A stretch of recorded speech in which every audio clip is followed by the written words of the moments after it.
আসসালামু আলাইকুম এভরিওয়ান। নাবুর গল্পগুচ্ছ চ্যানেলে আপনাদের সবাইকে স্বাগতম। আজকে আমার নতুন গল্পটি হচ্ছে চাষি ও ইঁদুরের গল্প।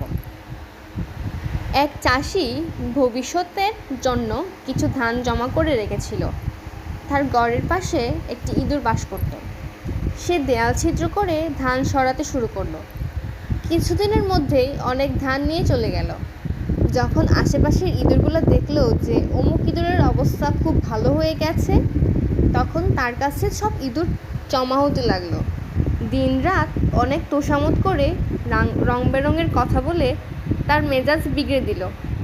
ইঁদুরও অহংকারে মাটিতে পা ফেলত না, গর্বে চারদিকে লাফিয়ে বেড়াতো। চাষি ধানের ঘরে ইঁদুরের আনাগোনা ও লাফালাফি দেখতে পেয়ে সমস্ত ধান অন্য জায়গায় সরিয়ে নিল। অপরদিকে অল্প দিনের মধ্যেই ইঁদুরের ধান শেষ হয়ে গেল। যেসব ইঁদুরের সাথে তার চলাফেরা করত তারাও নিজ নিজ পথ দেখল। ইঁদুর আর কি করবে, মনের দুঃখে দেয়ালে মাথা ঠুকে মারা গেল। তো বন্ধুরা, এই গল্প থেকে তোমরা সবাই কি জানতে পারলা? এই গল্প থেকে এটাই শিক্ষা নেওয়া যায় যে আয় বুঝে ব্যয় করা মানুষের কর্তব্য। যে আয়ের আশায় বেশি ব্যয় করে তার পরিণামই ইঁদুরের মতোই খারাপ হয়। আমার এই গল্পগুলা ভালো লাগলে নাবুর গল্পগুচ্ছ চ্যানেলটাকে সাবস্ক্রাইব করবে, লাইক কমেন্ট শেয়ার তো আছেই।